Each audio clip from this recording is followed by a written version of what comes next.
Então, meus amigos, estamos aqui para mais uma dica rápida. Hoje estamos com a Lei 8.112/90, lei extremamente cobrada em concursos federais, em exame de ordem. Então, já peço que você deixe o seu gostei, inscreva-se no canal. Lembrando que vídeos aqui no canal todas as segundas e quintas e no Facebook dicas diárias. Então, nos segue lá também no Facebook, vou deixar aqui na descrição o link da nossa fanpage. Nos curte lá, nos segue, que eu garanto que você não vai se arrepender. E sem mais delongas, vamos relembrar aqui alguns pontos da Lei 8.112. Primeiramente, quais são os requisitos básicos para investidura em cargo público segundo essa lei?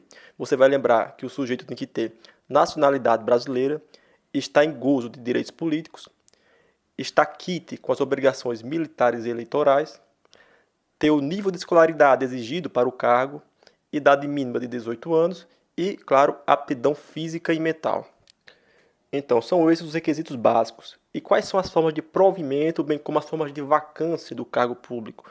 Você vai lembrar que as de provimento são nomeação, promoção, readaptação, reversão, reintegração, aproveitamento e recondução.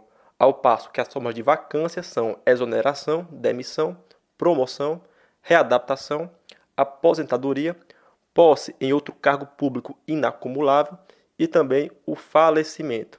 Percebam que promoção é uma forma tanto de provimento como também de vacância. Então guarde esse pequeno detalhe.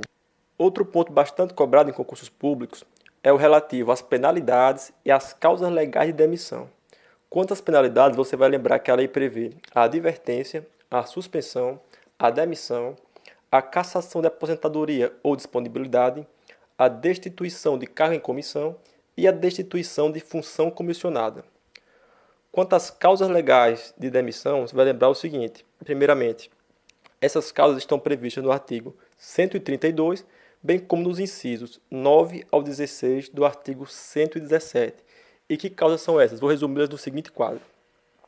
Primeiramente, prática de crime contra a administração pública, inassiduidade habitual, improbidade administrativa, abandono de cargo, incontinência pública e conduta escandalosa na repartição, receber propina, comissão, presente ou vantagem de qualquer espécie em razão de suas atribuições, participar de gerência ou administração de sociedade privada, seja ela personificada ou não, exercer o comércio, salvo na condição de acionista, cotista ou comanditário, praticar usura sob qualquer de suas formas, corrupção, aceitar comissão, emprego ou pensão de Estado estrangeiro, lesão aos cofres públicos e dilapidação do patrimônio nacional, utilizar pessoal ou recursos materiais da repartição em serviços ou atividades particulares, atuar como procurador ou intermediário junto a repartições públicas, salvo quando se tratar de benefícios previdenciários ou assistenciais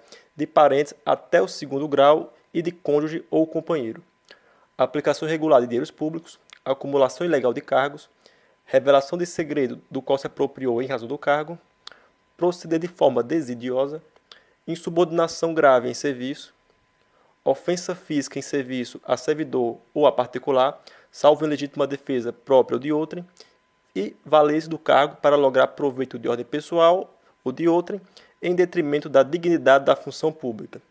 Lembrando que a prescrição, nos casos das penalidades, ela é de 5 anos para as puníveis com demissão, cassação de aposentadoria ou disponibilidade e destituição do cargo em comissão, de 2 anos quanto à pena de suspensão e 180 dias quanto à pena de advertência.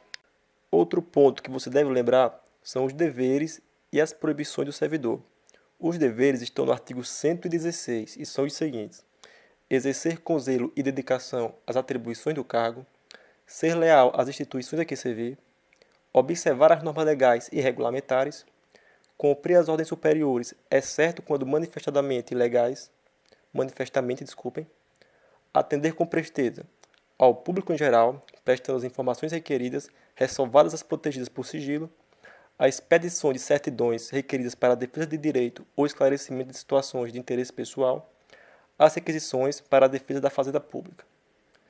Também é dever levar as regularidades de que tiver ciência em razão do cargo ao conhecimento da autoridade superior ou, quando houver suspeita de envolvimento desta, ao conhecimento de outra autoridade competente para a apuração, zelar pela economia do material e a conservação do patrimônio público, guardar sigilo sobre assunto da repartição, manter conduta compatível com a moralidade administrativa, ser assíduo e pontual ao serviço, tratar com urbanidade as pessoas, representar contra a ilegalidade, omissão ou abuso de poder.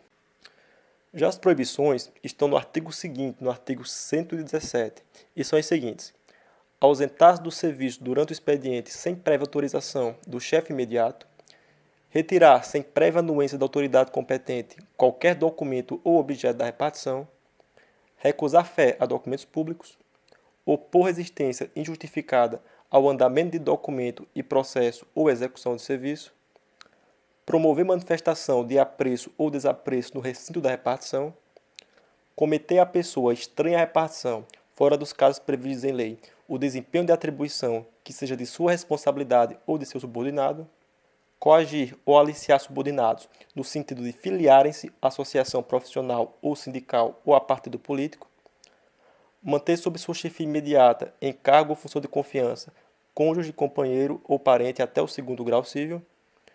Quanto aos incisos 9 e 16, eu irei pulá-los, já que eu já falei deles nas causas de demissões. Vamos para o 17. Cometer a outro servidor atribuições estranhas ao cargo que ocupa, exceto em situação de emergência e transitórias. Exercer quaisquer atividades que sejam incompatíveis com o exercício do cargo ou função e com o horário de trabalho. Recusar-se a atualizar os seus dados cadastrais quando solicitado. Então, pessoal, essa foi a dica de hoje. Lembrando que isso aqui é apenas uma mera revisão muito superficial sobre alguns pontos que são cobrados em concursos públicos sobre a Lei 8.112. Sempre recomendo a leitura atenta de todos os dispositivos dessa lei. Isso aqui não passa de uma pequena revisão para você assistir no seu café, nos seus 5, 10 minutos de intervalo. Enfim, uma coisa realmente superficial, só para relembrar alguns pontos, tá bom? Então deixa o seu gostei, inscreva-se no canal e até a próxima. Aquele abraço.